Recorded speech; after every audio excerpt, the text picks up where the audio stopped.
तो आपको उससे कितनी हेल्प मिली? आपको क्या अ, लगा? मैम अच्छा था क्योंकि आपने जब वो सीबीटी 2 का बैच में भी मैं एनरोल्ड था। अच्छा, मुझे एक और चीज़ भी स्टूडेंट्स के लिए पूछनी है। क्लास में वो उनका सबसे बड़ा ये डाउट रहता है कि अभी जनवरी में उन्होंने हाईवे पढ़ा मान लीजिए, और हाँ उन्होंने कहा कि मार्च में हम भूल जाते हैं, तो हम एग्ज़ाम तक कैसे याद रखें? तो मतलब आपने कंसिस्टेंसी कैसे मेंटेन रखी? क्योंकि लोग क्या करते हैं, बीच में कोई चीज़ आ गई तो माइंड डाइवर्ट हो गया, कोई और पेपर आया डाइवर्ट हो। आपने कंसिस्टेंसी कैसे मेंटेन की? मतलब कैसे ऐसे मोटिवेटेड रहे कि नहीं मुझे करना है, मुझे इस तरीके से पढ़ाई करनी है? Hello everyone, welcome to engineers वाला। तो आज हमारे साथ है कौशिक सिंह, जिन्होंने इस बार एसएससी जेईई एग्जाम क्रैक किया है और इन्हें मिला है मिलिट्री इंजीनियरिंग सर्विसेज डिपार्टमेंट, जो कि बहुत ही अच्छा डिपार्टमेंट है। तो सबसे पहले तो आज हम लोग पूरी जर्नी जानेंगे कौशिक सिंह की कि कैसी रही है और आपका ये कौन सा अटेम्प्ट था। सबसे पहले सेशन को स्टार्ट करने से पहले मेरी तरफ से और पूरी इंजीनियर्स वाला की टीम की तरफ से आपको, आपकी फैमिली को मैनी मैनी कॉन्ग्रेचुलेशंस। तो पहले थैंक बताओ यू मैम। कैसा लग रहा है, मतलब रिजल्ट आने के बाद सबसे पहले किसे बताया जब आपका रिजल्ट आया? मम्मी को बताया था। कैसा लग रहा है रिजल्ट के बाद? अच्छा लग रहा था मैम उनको। बिल्कुल। सो आप अब बताएँगे मतलब आपकी जर्नी में जैसे आपने कब से सोचा, प्लान किया कि मैं एसएससी जेईई के लिए टारगेट करूँगा, और आपका ये कौन-सा अटेम्प्ट था इस बार? ओके। मैम, इसके पहले जब मैं प्रिपेयर कर रहा था तो मैं गेट के लिए कर रहा था, लेकिन गेट में मेरी उतनी अच्छी रैंक नहीं आई थी कभी। एक तो कंटेंट भी प्रॉपर मेरे पास था नहीं कि मतलब कहाँ से प्रिपेयर करूँ। तो उसके बाद में मैं मतलब 2 अटेम्प्ट दिया था गेट का, तो पता चला कि मतलब एसएससी जेईई मतलब जेईई एग्ज़ाम्स भी अच्छे होते हैं। मुझे पहले लगता था कि जो गेट में जॉब्स होते हैं, देखिए कि हम लोग के कॉलेज में जो कॉलेज में टीचर्स वगैरह रहते तो गेट पे ज़्यादा फ़ोकस करते थे। तो मुझे पता नहीं था कि मतलब क्योंकि वो ग्रुप ए जॉब थी इसलिए ऐसे ज़्यादा फ़ोकस करते थे। लेकिन बाद बाद में मैंने गया तो एसएससी जेईई का भी सुना कि मतलब अच्छा है। तो 2022 में जब मैं काम कर रहा था, उस टाइम पे पता चला एसएससी जेईई दिया था। मैंने बस ऐसे देकर आया था। उस हुँ, टाइम पे मैम प्री नहीं निकला था मेरा 2022 वाले अटेम्प्ट में, और उस हुँ, टाइम पे बहुत वैकेंसी आई थी। तो मेरा एक फ्रेंड है, उसको अभी सीपीडब्ल्यूडी में, तो बाद में पता चला कि उसका प्री निकल गया है, बाद में उसका सिलेक्शन भी हो गया था। मतलब उस टाइम पे रिटेन होता था, उस टाइम पे सिलेक्शन वगैरह हो गया। बाद में पता चला कि मतलब वो वहाँ से बताता था कि ऐसा-ऐसा है, हुँ, फैसिलिटीज़ है, ऐसा सर्विस है, गवर्नमेंट ऑफ इंडिया की गाड़ी मिलती है, ये वो। तो हुँ, अच्छा लगा था कि मतलब जॉब तो अच्छी है, मतलब कोई हुँ, कमी नहीं है। तो मैं सोचा था कि तो अभी अपना मतलब ये अगर एक जगह पे नहीं हो रहा है तो वहाँ पे ही बार-बार सिर नहीं देना है कि मतलब बार-बार वही मुझे वही करना है। तो हाँ, मैंने फिर अपना जो पाथ है वो डाइवर्ट कर लिया। हुँ, ये एई जेईई एग्ज़ाम्स के लिए प्रिपेयर करना चालू किया। उसके बाद में मैंने फिर उसके अगले साल वाला अटेम्प्ट दिया। उस टाइम पे मैं जब अटेम्प्ट दे रहा था तो उस टाइम पे वर्किंग था, उसके बाद में मैंने थोड़े टाइम बाद प्री निकलने के बाद वो जॉब छोड़ दिया था। और फिर प्री निकलने के 1 डेढ़ महीने बाद मेंस था। तो उस टाइम पे मुझे डेंगू हो गया था, तो उसकी वजह से मेंस मेरा अच्छा नहीं गया और मेंस में नंबर मेरे कम आए बहुत। उसके बाद में मैंने यहाँ पे महाराष्ट्र में एक एग्ज़ाम था पीडब्ल्यूडी का। तो हुँ, पीडब्ल्यूडी का एग्ज़ाम दिया था, एज़ सीए और जेईई 2 एग्ज़ाम था। तो हुँ, सीए का मेरा क्लियर हो गया। तो अभी मैं यहाँ पे महाराष्ट्र गवर्नमेंट में पीडब्ल्यूडी में वर्किंग हूँ मैं। बहुत, बहुत ही अच्छा है। हाँ, मतलब आपने जब देखो पहले तैयारी की और आपने कहा हाँ। आपकी हेल्थ कंडीशन खराब हो गई, उस वज़ह से पेपर खराब हो गया। हाँ तो मैम, वो थोड़ा था। आपकी कहानी सुन के ना मेरा एक और स्टूडेंट है, उसके साथ भी सेम चीज़ हुई थी लास्ट ईयर, हुँ, पर उसने भी सेम आपकी तरह ही ऐसा ही कि ये नहीं कि बीमार हो गए तो उस वज़ह से पेपर नहीं निकला हुँ, तो अगला अटेम्प्ट नहीं देना है। तो हुँ, आपको हुँ, पता हुँ। था कि मैं मेरी तैयारी है, मैं अगला अटेम्प्ट दूँगा हाँ। तो मैं एग्ज़ाम निकाल सकता हूँ। हाँ, मैं शुरू से ही मतलब मेरे कॉलेज में बहुत सारी कंपनीज़ वग़ैरह आती थी। मतलब कंपनीज़ थी क्योंकि हमारा यहाँ पे मुंबई में कॉलेज है, वो आईटी का हब है। मतलब वहाँ पे आईटी कंपनी हमारे यहाँ पे सिविल एकदम जस्ट स्टार्ट हुआ था, लेकिन आईटी की इतने सारे कंपनीज़ आती थी, बहुत सारे स्टूडेंट प्लेस हो गए थे। लेकिन मैं सोचा था कि नहीं, अगर मैं कर रहा हूँ तो मैं सिविल इंजीनियरिंग में ही कुछ करूँगा। इसलिए मैंने जब जॉब भी जॉइन किया एज़ अ कंटेंट वहाँ पे, तो सिविल का ही कर रहा था कि मतलब मैं चाहता था कि मैं सिविल के अंदर ही कुछ करूँ। हुँ, तो इसीलिए मैं मतलब डाइवर्ट नहीं किया अपना पाथ कि नहीं सिविल में ही करूँगा कुछ, करना होगा। हुँ, तो अगर ये नहीं होगा तो फिर एमटेक वगैरह, फिर एमटेक से जॉब करूँगा, लेकिन सिविल में ही करना है। तो मेरा हुँ। फिक्स था, तो इसीलिए। और आपने मतलब पीडब्ल्यू के कौन से बैच से पढ़ाई की? मैम मैंने चयन बैच था, वहाँ से मैम मैंने देवेश सर का बीएमसी और हुँ, आपके जो सब्जेक्ट थे जो हाईवे हाईवे वाला पार्ट आपने लिया था और ये सर्वे वाला पार्ट लिया था और आपने मतलब और भी अलग जो सब्जेक्ट पढ़ाया था वहाँ से मैंने किया था। अच्छा। और हाँ। तो आपको उससे कितनी हेल्प मिली? आपको क्या लगा? मैम अच्छा था क्योंकि आपने जब वो सीबीटी 2 का बैच में भी मैं एनरोल्ड था क्योंकि जब प्री निकला था तो सीबीटी 2 का वो आ गया था कि आप एडमिट कार्ड अपलोड करेंगे और आपको बैच में एनरोलमेंट मिल जाएगा। तो मैंने हाँ। टेस्ट सीरीज और वो बैच दोनों मतलब यूज़ कर रहा था मैं। तो बैच में जो सर्वे में था ना कि आप एक क्वेश्चन वगैरह कराती थी उसके बाद में उसके पूरा उस मतलब उसमें और भी क्या बन सकते हैं क्वेश्चन उसके बारे हाँ। में पूरा एनालिसिस हो जाता था। तो मैं मतलब पहले खुद सॉल्व करता था, अगर मुझसे हो जाता था, तो ठीक है, अगर नहीं होता था, तो उस क्वेश्चन को मतलब उस होने के बाद वो अपने एक नोट्स में अपने लिख लेता था। एग्ज़ाम से पहले उसको सबको देख लिया था मैंने। और मतलब आपने शॉर्ट नोट्स भी बनाए थे, तो शॉर्ट नोट्स ने कैसे हाँ, हेल्प हाँ। की रिवीजन में? उसका थोड़ा बताइए। शॉर्ट नोट्स में मैम मैंने जैसे जो भी टेस्ट सीरीज़ क्योंकि जो नोट्स थे वो तो थे पहले से ऑलरेडी, लेकिन जब मैं टेस्ट देता था तो पता चलता था हाँ, ये चीज़ें मुझे नहीं पता, ये चीज़ें नहीं पता है। तो उस चीज़ को मैंने अपने शॉर्ट नोट्स बनाया था एक, उसके अंदर पूरा लिख लेता था, उसके जो सॉल्यूशंस है, उसके अंदर जो इम्पोर्टेंट पॉइंट्स उसको लिख लेता था मैं। वैसे हर एक एक एक मोटी बुक थी, उसके अंदर हर एक सब्जेक्ट के ऐसे-ऐसे शॉर्ट नोट्स बन गए थे। अच्छा। और शॉर्ट नोट्स ने रिवीजन में हेल्प की हाँ, आपकी? हाँ, वो हेल्प की थी। मैम मैं यहाँ पे जब एग्ज़ाम दे रहा था तो यहाँ पे ये था ना, तो वो मैंने इस बार मेंस में आया था हॉट वेदर कंक्रीटिंग और कोल्ड वेदर कंक्रीटिंग का टेम्परेचर बस नॉर्मली सा जस्ट पूछा था। और मेरे वो टेस्ट में ऑलरेडी कोई एक टेस्ट दिया था, उसके अंदर वो क्वेश्चन ऑलरेडी पूछा गया था। मैं वो लास्ट टाइम पे सोचा कि वो उतना इम्पोर्टेंट नहीं है, ये सब नहीं आएगा, तो उसको मैं देखा नहीं मतलब एक बार देखा था, मतलब बीच में एक हुँ। बार देखा था और बहुत 15 दिन का गैप पड़ गया था उसको रिवाइज़ करने में। तो वो मुझे दिमाग में स्ट्राइक ही नहीं कर रहा था कि मतलब कितना टेम्परेचर है, तो वो मेरे क्वेश्चन गलत हो गए। नहीं तो अभी डिपार्टमेंट फिर दूसरा होता था ऐसे। हाँ, हाँ। मतलब आप जैसे स्टूडेंट्स हैं जो आगे प्रिपेयर कर रहे हैं अगले एसएससी जेईई 25 के लिए, आप हाँ, उनको ये बताइए मतलब आपने जो क्वेश्चन प्रैक्टिस किए, तो हाँ, कौन से लेवल के क्वेश्चन प्रैक्टिस करने चाहिए जो कि हेल्प करेंगे हाँ। एसएससी जेईई एग्ज़ाम के मैम लिए? एईजेई के क्वेश्चन जो भी मार्केट में बुक्स हैं एईजेई हुँ, की, उससे हुँ, हम कर सकते हैं। उसके मतलब एसएससी पीवाईक्यू तो मस्ट है कि मतलब आपको लगाना ही है। पूरे एसएससी के पीवाईक्यूज़ जितने भी साल के अवेलेबल हैं, वो सारे आपको देने हैं। उसके बाद में ईएससी के भी मैम मैंने 3-4 साल के लगाए थे क्वेश्चन्स। अच्छा। हाँ, तो वो उससे तो उतना इफ़ेक्ट नहीं आया, लेकिन अगर आपके पास पीवाईक्यूज़ सारे आपने कर लिए हैं और अगर आप ये कर लेते हैं, टेस्ट वगैरह पूरा लगा लेते हैं, तो पता चल जाता है कि क्या-क्या क्वेश्चन्स हैं और एक बार लेकिन पूरा जो होल सब्जेक्ट है उसको गो थ्रू होना ज़रूरी है। क्योंकि कोई बहुत बहुत बार ऐसे क्वेश्चन आते हैं कि वो आपको अगर आपका कांसेप्ट क्लियर नहीं है, तो वो नहीं होता, विदाउट कांसेप्ट नहीं होता वो। अब जैसे टेक्निकल के, सिविल के इतने सारे सब्जेक्ट्स हैं, आपने सारे सब्जेक्ट पढ़े या कोई सब्जेक्ट छोड़ दिया था कि ये कम मार्क्स का आता हाँ। है तो? आपने मैंने सीपीएम पार्ट नहीं पढ़ा था। अच्छा, सीपीएम पार्ट आया भी नहीं था वो हाँ, और मोस्टली सब्जेक्ट्स मतलब मैंने पढ़ लिए हैं। अच्छा। मोस्टली सब्जेक्ट मैंने पढ़े हैं। हाँ। क्योंकि कई स्टूडेंट्स क्या करते हैं कि इसका वेटेज कम है, इससे 2 ही मार्क्स का आना है तो छोड़ देते हाँ। हैं। पर कई हाँ, बार सब्जेक्ट से बेसिक क्वेश्चन भी आ सकता है। बेसिक क्वेश्चन भी आ जाते हैं। हाँ, मैम।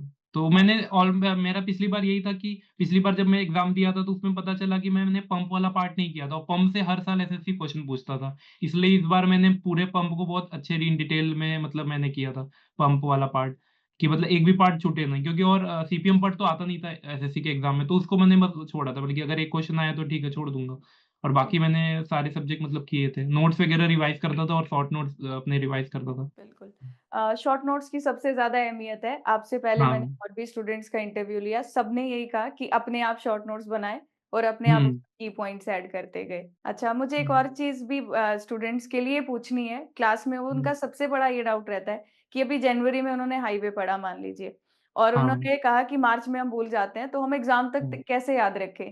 तो वो जो सब्जेक्ट कंप्लीट होते जा रहे हैं, उनको रिवीज़न कैसे किया आपने? थ्योरी पढ़कर, क्वेश्चन्स प्रैक्टिस करके, कोई आपने हुँ। सेट किया था टारगेट? मैम ये होती है ना, पहले हमने लेक्चर्स वगैरह देख लिया मतलब लेक्चर्स देख लिए तो हमारे माइंड में एक बेसिक वो हो गया, लेकिन अगर आप वापस उसको मतलब रिवाइज़ नहीं करेंगे नोट्स, तो वो दिमाग से उतर जाता है।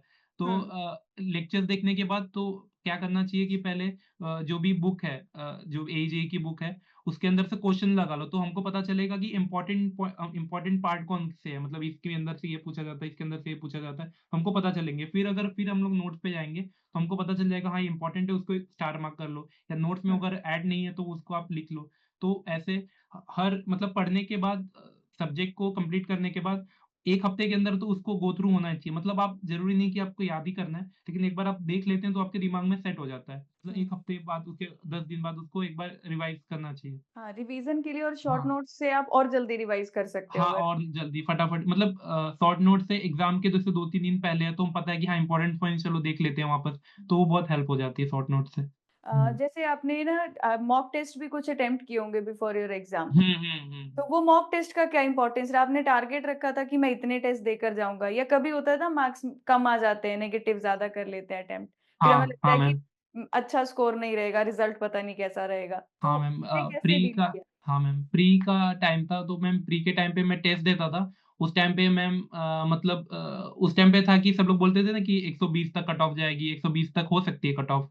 हुँ, तो मैं जब टेस्ट देता था तो मेरे 120, 115 नंबर आते थे, तो मुझे एक हो गया था कि हाँ, ठीक नंबर तो आ रहा है और मैं बाद में एक टेस्ट दिया था मैंने, उसके अंदर 146 ऐसे नंबर आ गए थे। तो हुँ, एकदम वो ओवर कॉन्फिडेंस हो गया था। लेकिन हुँ, फिर अगले टेस्ट में ही वापस वो 90 पे ला दिया एक टेस्ट ने मुझे। तो फिर वो मतलब टेस्ट से हमको पता चलता है कि सारे जो कंडीशंस हैं ना, एडवर्स कंडीशन सारे, वो आपको फेस करने पड़ सकते हैं एग्ज़ाम्स में। तो वो मेंटली आपको प्रिपेयर कर देता है। मैंने प्री में मैम मैंने तो प 15-20 ही पूरे 15-20 मॉक टेस्ट दिए थे अलग-अलग। और मेन से पहले? मेंस में मैं यहाँ पे मैं जॉइंट हो गया था ना, तो ज़्यादा नहीं 4-5 फुल मॉक दिया था, मैं ज़्यादा नहीं दे पाया। तो आप प्री ये में तो जॉब के साथ कैसे मैनेज किया आपने मतलब सीबीटी 2 की तैयारी? हाँ, मैम वो मैंने नोट्स शॉर्ट नोट्स जो आती है, जो भी शॉर्ट नोट्स की बुक आती है और मेरे शॉर्ट नोट्स, वो मैं ट्रेन में लेके जाता था और ट्रेन में मतलब बस मतलब देखते रहता था, ये सब्जेक्ट ये इतने दिन में देखना है, बस देख लेता था और वहाँ पे भी थोड़ा टाइम मिलता था। हुँ, सब लोग सपोर्टिव थे, तो बोलते थे कोई दिक्कत नहीं है, तो थोड़ा-सा पढ़ाई हो जाती थी वहाँ पे भी। अच्छा। तो हाँ, जॉब के साथ आप जो टाइम मिल रहा था हाँ, उसमें आप पढ़ रहे थे। हाँ क्योंकि मैम, अभी बहुत क्योंकि से स्टूडेंट्स हैं जो मतलब जॉब हुँ। के साथ ही तैयारी कर रहे होंगे। हाँ मैम, वो तो है। हुँ, अभी भी आगे के एग्ज़ाम्स के लिए भी मैं जॉब के साथ ही कर रहा हूँ। ट्रेन में थोड़ा टाइम मिल जाता है क्योंकि जो जॉब है वो थोड़ा-सा दूर है यहाँ पे। मैं मुंबई में हूँ, वो नवी मुंबई में मेरा जॉब लोग का ऑफ़िस है। तो थोड़ा 2 ढाई घंटा ट्रैवलिंग हो जाती है। तो हुँ। उसके अंदर ही फिर थोड़ा-थोड़ा देख लेता हूँ ट्रेन में। तो मतलब आपने कंसिस्टेंसी कैसे मेंटेन रखी? क्योंकि लोग क्या करते हैं बीच में कोई चीज़ आ गई तो माइंड डाइवर्ट हो गया, कोई और पेपर आया डाइवर्ट हो। आपने कंसिस्टेंसी कैसे मेंटेन की? मतलब कैसे ऐसे मोटिवेटेड रहे कि नहीं मुझे करना है, मुझे इस तरीके से पढ़ाई करनी है? हाँ, मैम जैसे एग्ज़ाम्स तो यहाँ पे भी बीच में आते थे क्योंकि एसएससी मेरा मेन टारगेट था कि मुझे एसएससी करना है क्योंकि मुझे एसएससी का एक पेपर मतलब जो पैटर्न है कि हाँ, ये इतने इसमें से इतना आता है, ये इसमें से इतना आता है, वो पता था कि क्या कैसे करना है। और बाकी एग्ज़ाम्स आते रहते थे, तो मैं एसएससी के ऊपर थोड़ा-सा ज़्यादा फ़ोकस रहता था कि 70 से 60-70% एसएससी के एग्ज़ाम जो भी पोर्शन है क्योंकि टेक्निकल तो ऑलमोस्ट सेम होता है, सेम नॉन है। टेक्निकल थोड़ा-सा डिफ़र करता है। तो मैं एसएससी वाले को ज़्यादा देता था क्योंकि मुझे पता था मेरा प्राइमरी गोल क्या है। मुझे प कौन-सा एग्ज़ाम निकालना है कि एसएससी का निकालना है, तो उसके ऊपर मैं ज़्यादा फ़ोकस था, पहले से ही।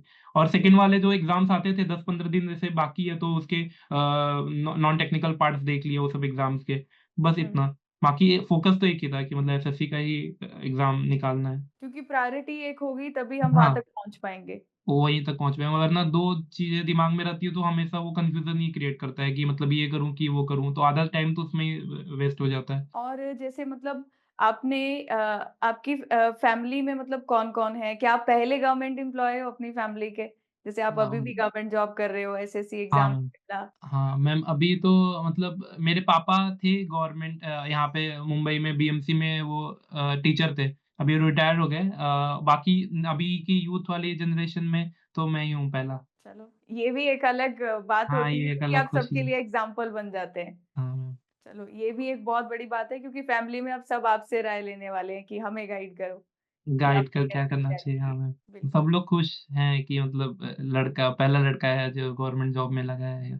अच्छा, तो मैंने जैसे अभी आपने बताया ना कि एक ही टारगेट होना बहुत ज़रूरी है, तो मैं बाकी सभी स्टूडेंट्स को यही कहूँगी, मैंने और भी जो इंटरव्यू लिए या उन्होंने देखे होंगे स्टूडेंट्स के, तो हुँ, जब तक एक टारगेट नहीं पता होगा, आप वहाँ तक नहीं पहुँच सकते। नहीं पहुँच और पाते हैं। हाँ, और दूसरी बात अगर आप जॉब कर रहे हो, आप उसके साथ टाइम मैनेज करके कोशिश कर सकते हो। मतलब हाँ, ऐसा मैम। नहीं है कि ज़ीरो चांसेज़ है कि जी, जॉब है जी। तो नहीं कर सकते हम लोग तैयारी। हाँ मैम, मैं जॉब के साथ वाला एक पॉइंट बताना चाहूँगा जैसे कोई भी अगर प्राइवेट जॉब भी करता है ना, तो ऐसा ज़रूरी नहीं है जैसे कोई कंपनी में कोई प्राइवेट जॉब कर रहा है, डेस्क जॉब कर रहा है, तो हुँ, हमेशा 8 घंटा वर्किंग होता है 9 टू 5 तो पूरा टाइम वर्किंग नहीं होता। बीच हुँ, में मतलब बहुत टाइम मिलता है, जैसे जो भी टाइम स्लॉट मिलता है 15 मिनट का स्लॉट, तो 15 मिनट के स्लॉट को आप एक ऐप आता है, फॉरेस्ट करके एक ऐप आता था, मैं उसको यूज़ करता था। 15 मिनट का टाइमर लगाता था और 15 मिनट के टाइमर में तो मतलब मैं सोचा कि 15-15 मिनट के अगर ऐसे 4 कर लें, 15 चौक 60 तो 1 घंटा आप ऐसे निकाल देंगे। तो बीच में जो बाकी जो टाइम वेस्ट करते हैं हम रील्स वगैरह पे और हुँ, उसको वैसे यूटिलाइज़ करें तो ईज़िली वो हो सकता है। मतलब 15 मिनट के स्लॉट भी छोटी-छोटी भी चीज़ें और बाकी बहुत वो करती हैं, हुँ। ऐड ऑन करती हैं इस बार प्रिपरेशन में। आपका मतलब प्री में क्या स्कोर था आपका अ, टोटल? हाँ, मैम मेरा प्री में 145 मार्क्स था। बहुत ही अच्छा स्कोर है। हाँ, मैम मैं मेरे कैटेगरी से तो मेरा मैम रैंक IQ पे देखा था मैंने तो 6th रैंक था लेकिन थोड़ा मेंस में गड़बड़ा गया, नहीं तो फिर अच्छा रैंक होता। आपका और नॉन टेक्निकल में क्या स्कोर था? हाँ, मैम नॉन टेक्निकल में 27 मार्क्स थे। तब तो आपको स्टूडेंट्स सुनना चाहते हैं कि आपने कैसे प्रिपेयर किया होगा क्योंकि सब इंजीनियर्स आपको पता है परेशान होते हैं कैसे हम जीके हुँ। जीएस करें। तो अब आप बताइए उन्हें। मैम जीके जीएस के लिए तो पहले से थोड़ा-मोड़ा मैंने पढ़ा था। मतलब हुँ, हर जैसे एक भी जैसे उन्होंने इंडस वैली सिविलाइजेशन के बारे में एक क्वेश्चन कराया है कि मतलब अपर टाउन को क्या बोलते हैं, लोअर टाउन को क्या बोलते हैं। तो हुँ, उसके बारे में उन्होंने उसके बाद में पूरा इन डिटेल पूरा इंडस वैली सिविलाइजेशन के एक एस्पेक्ट पूरा वो एक ही क्वेश्चन के नीचे पूरा बता देते थे। तो उसकी बहुत हेल्प हो जाती थी। और बाद में सेकंड बस मैम 20 जो पीवाईक्यू सीरीज़ थे, वो मैंने बहुत अच्छे से किए थे और रिवर्स और ये है तो माउंटेन्स होते हैं, उसको मैंने हुँ, कर लिया था क्योंकि पता है कि रिवर्स माउंटेन को ऐसे करके वो क्वेश्चन हमेशा देता ही है। 1-2 क्वेश्चन उसके ऊपर बेस्ड होते ही हैं। जो जितने हुँ, भी इम्पोर्टेंट टॉपिक्स हैं ना जैसे क्लासिकल ये डांस वगैरह और हुँ, इसके कंपोनेंट्स क्या हैं, वो सब सारे मेन टॉपिक्स मैंने लिख के रखे थे और वो सारे टॉपिक्स डैम्स, रिवर्स, माउंटेन्स और सर के जीके पीवाईक्यू सीरीज़ क कम से कम 20 पीवाईक्यू सीरीज़ थी उनकी, 20 लेक्चर्स थे। तो हुँ, उसको मैंने पूरा कंप्लीट कर लिया था और मैम उसमें से ही मोस्टली क्वेश्चन्स आए थे। मुझे तो ऐसा लगा था कि मतलब सर ने जो इम्पोर्टेंट पॉइंट्स बताया था उसके अंदर से ही मोस्टली क्वेश्चन बने थे। हाँ। मैंने इस बार तो ब्लाइंडली उनको मतलब फ़ॉलो किया था क्योंकि बोल रहे थे बहुत सारे सीजीएल के बच्चे बोलते थे कि मतलब अच्छा पढ़ाते हैं और मैंने इस बार किया तो मुझे बहुत ही सरप्राइज़ हुआ कि मतलब बहुत सारे क्वेश्चन उसके में से ए टू ज़ेड सर ने जो इम्पोर्टेंट पॉइंट्स बताए उसके अंदर से ही क्वेश्चन बने। क्योंकि इतना ज़्यादा स्कोर है मैंने अभी देखा क्योंकि 19, 20 या 21 तक जाता है मैक्सिमम हाँ मैम। जीके-जीएस वाला स्कोर। हुँ। यस। नहीं मैम वो सर की वज़ह से तो बहुत ज़्यादा ये फ़ायदा हुआ है। चलिए बहुत हुँ, ही अच्छा। सो अभी मैं आपसे बस एक लास्ट क्वेश्चन पूछना चाहूँगी। जैसे ओके। आपकी ये पूरी जर्नी रही, आपने हाँ, कुछ चीज़ें अपनी इस जर्नी में सीखी होंगी कि मुझसे ये हाँ। गलती हुई और आने वाले स्टूडेंट्स अगर ये नहीं करेंगे तो उनका रास्ता और क्लियर हो सकता है। या गलती या मोटिवेशन या कोई भी ऐसे टिप्स या ट्रिक्स शेयर इनके साथ आप करना चाहोगे जो एसएससी जेईई 2025 के लिए प्रिपेयर कर रहे हैं? चाहे आपने कोई टाइम टेबल फॉलो किया, जो आप इन्हें गाइड कर सकते हो? मैम पहली बात तो ये है कि गाइडेंस होना ज़रूरी है कि मतलब आपको सही कंटेंट मिले ये बहुत इम्पोर्टेंट है क्योंकि मेरे बहुत साल 1-2 साल तो मेरे बस प्रॉपर कंटेंट ना होने की वज़ह से वेस्ट हुए। तो हुँ, और मतलब आपको कौन से डायरेक्शन में सही डायरेक्शन पता होनी चाहिए कि मतलब अगर यहाँ पे इतनी वैकेंसी है मतलब 1000, 1500, 2000 वैकेंसी यहाँ पर है और 100 वैकेंसी यहाँ पर है, तो आप 100 वैकेंसी मतलब आप ट्राई करें, अगर आपसे नहीं हो रहा है, तो यहाँ की तरफ भी आप ध्यान दे सकते हैं। सही हुँ, गाइडेंस की मैं बोलूँगा नहीं तो मेरा सिलेक्शन बहुत पहले हो गया होता। सही बिल्कुल। गाइडेंस बहुत ज़्यादा इम्पोर्टेंट है और मैम रिवीज़न रिवीज़न बहुत ज़्यादा इम्पोर्टेंट है। आप हुँ, एक कोई बुक को मेरे पास मोस्टली मैम वो नोट्स होते थे, डिजिटल ही नोट्स होते थे क्योंकि मैं यहाँ-वहाँ जॉब भी था तो यहाँ-वहाँ हुँ, ट्रैवल करता था। मोस्टली मैं अपने लैपटॉप में ही नोट्स रखता था। तो हुँ, एक नोट्स को आप 20 दिन में भी पढ़ सकते हैं और उसी नोट्स को आप 3-4 घंटे में भी पढ़ सकते हैं। वो मैंने एग्ज़ाम हुँ, के थ्रू पता किया क्योंकि जब आप एक ही नोट से कई बार गुज़र जाते हैं ना, आपको पता रहता है यहाँ पे ये क्या रहता है, यहाँ पे क्या लिखा है, वहाँ पे क्या लिखा है। मतलब एक हुँ, फ़ोटोग्राफ़िक मेमोरी अब हमारे दिमाग में बन जाती है।